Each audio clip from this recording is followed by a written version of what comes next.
Yang merah dong, yang berwarna. Boleh.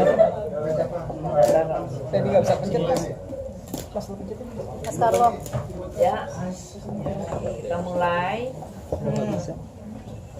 Assalamualaikum warahmatullahi wabarakatuh. Waalaikumsalam. Salam sejahtera bagi kita semua. Terima kasih telah hadir malam ini dalam sebagai mitra kami, ya, dimana kami akan menjelaskan permasalahan yang ada yang sangat viral ya saat ini.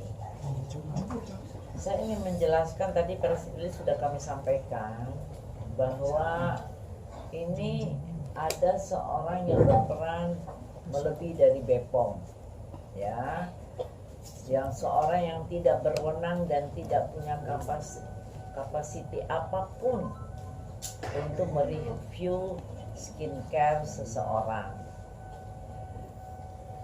Dan jika misalnya ada suatu skincare atau ada produk pengobatan atau produk apapun yang melanggar, itu bisa langsung lapor ke BPOM, di mana BPOM itu ada penyidiknya khusus yang akan proses secara pidana. Jadi nggak usah jadi review sih. Ini menjadi mata pencarian. Dia mereview, padahal kan standarisasinya harus ada ya, labnya bagaimana, standar mana, dan keahliannya bagaimana, itu kan ada prosedurnya BPOM. Itulah negara telah menunjuk BPOM untuk masalah obat-obatan, dan salah satunya skincare, tapi obat-obatan dan semuanya itu harus seluruhnya melalui BPOM, tambah lagi sekarang halal ya. Halal nanti Oktober 2025 ini harus berjalan. Jadi hal-hal ini karena terlalu majunya media sosial ini dengan jadi kayak pertunjukan yang tidak berwenang, yang tidak punya kapasiti untuk melakukan itu, sehingga bisa menimbulkan suatu pemerasan. Orang yang ketakutan akhirnya minta maaf, terus dia minta untuk mencabut review, mesti membayar dan segala macam. Itu sudah terjadi, ada kasusnya sudah mulai udah berjalan dengan korban-korban yang lain. Nah, klien saya ini Ibu Sela Sauki ini dengan suaminya itu membuat produk skincare ini adalah korban dari yang mengaku doktif ini, ya. Tentu kalian tahu siapa sih doktif ini? Dia siapa? Emang dia punya izin dari pemerintah bahwa dia boleh mereview? Kalau dia mengetahui itu adanya kejahatan, dia bisa lapor ke BPOM. BPOM adalah satu-satunya instansi pemerintah yang berwenang dan berkewajiban mengatur tentang pengobatan dan salah satunya skincare. Nah, orang ini tidak ada kewajiban, tidak ada kewenangannya dan tidak boleh melakukan hal itu sehingga menimbulkan fitnah. Saya ingin menjelaskan, tentunya standar dari BPOM itu melihat konten-konten dari suatu produk itu dengan prosedur yang benar dan tidak sekali jadi izin itu keluar, kontennya berapa, dan itu produk-produknya itu terus diteliti. Ada labnya juga khusus, nggak bisa sembarangan lab. Nah, ini orang siapa ya? Dan dulu baru belajar nih klien saya membuat skincare, tetapi ternyata BPOM menjelaskan waktu dia mengajukan BPOM bilang ini produk tidak sesuai sehingga akhirnya 2 tahun yang lalu ya, sehingga akhirnya ditarik produk itu, udah ditarik dan dimusnahkan. Udah selesai kan ceritanya, sudah dimusnahkan, ini sudah ada pengumumannya. Nah kemudian atas bimbingan BPOM, klien saya mulai membuat produk yang sesuai dengan bimbingan pembinaan dari BPOM, sehingga keluarlah produk-produk ini, skincare ini ya. Ini sudah sesuai dengan BPOM. Nah di sini ada ininya, ingredientnya sudah, itu ada izin BPOM-nya. Di sini ada, di sini ya izin BPOM-nya. Kemudian ini kan ada BPOM ya, ada ini barcode-nya, dan ini juga restonernya juga ada BPOM-nya. Nah kemudian juga ini semua termasuk make up dan ini skincare-nya ya, untuk krim-krimnya. Nah ini sudah resmi, tetapi Doktif ini telah melakukan manipulatif, yaitu kita nggak tahu, dia seolah-olah melakukan review seolah-olah itu produknya SS, produknya klien kami.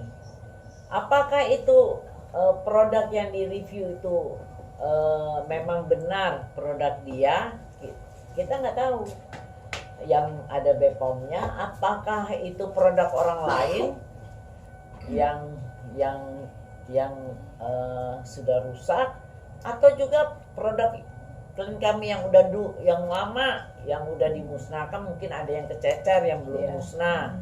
Jadi kan kita nggak tahu, itu kan nggak boleh.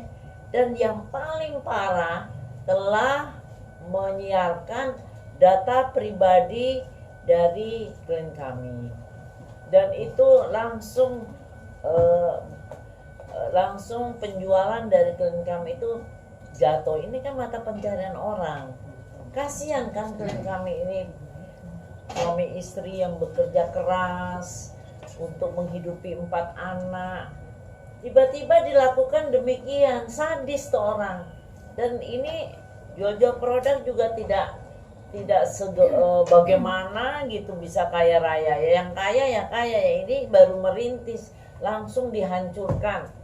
Dan ternyata dia juga memperbandingkan dengan produk orang lain, dan itu kelihatan memperbandingkan dengan produk lain, itu kan namanya persaingan curang ya.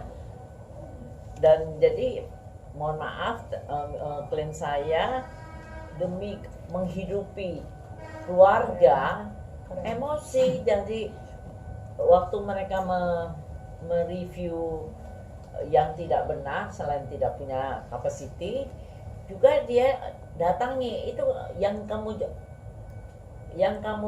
review itu produk apa, itu yang ditanyain. Nah itu yang menjadi perang mulut, tapi tidak terjadi yang disebut persekusi apa segala rupa, tidak benar itu.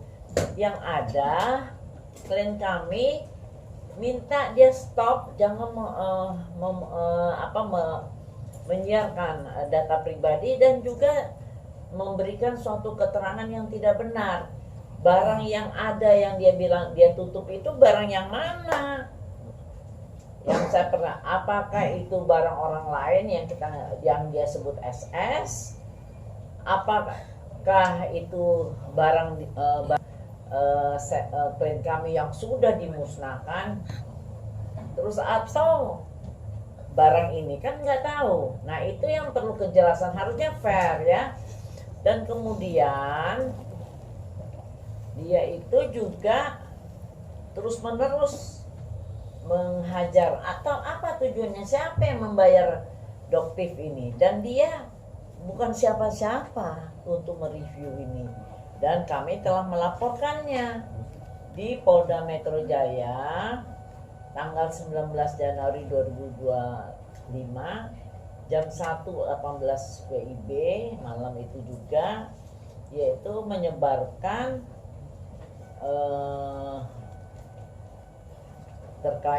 menyebarkan kejahatan terkait perlindungan data pribadi Undang-Undang Nomor 27 Tahun 2022 tentang perlindungan data pribadi sebagaimana dimaksud dalam pasal 67 dan atau pasal 48 junto pasal 32 Undang-Undang RI Nomor 1 Tahun 2024 dengan perubahannya Undang-Undang Nomor 11 Tahun 2008 tentang ITE yang terjadi di akunnya yang disebut pemilik akun TikTok dokter detektif.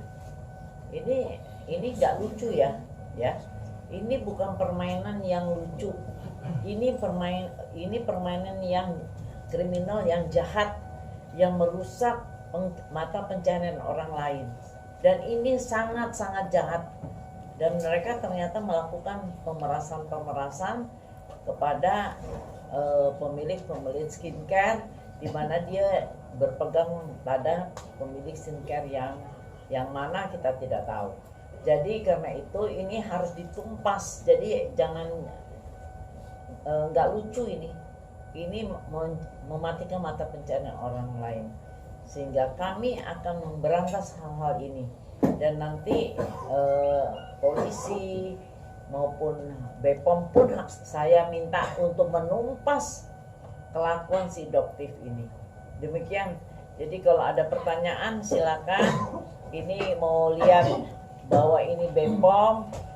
Ini kan di sini barcode, tapi bisa lihat di sini data-datanya. Ya. Ada pertanyaan? Kak Sela, mungkin kemarin kan 2 kali datangi Polda. Itu kenapa sih Kak sampai ada 2 laporan?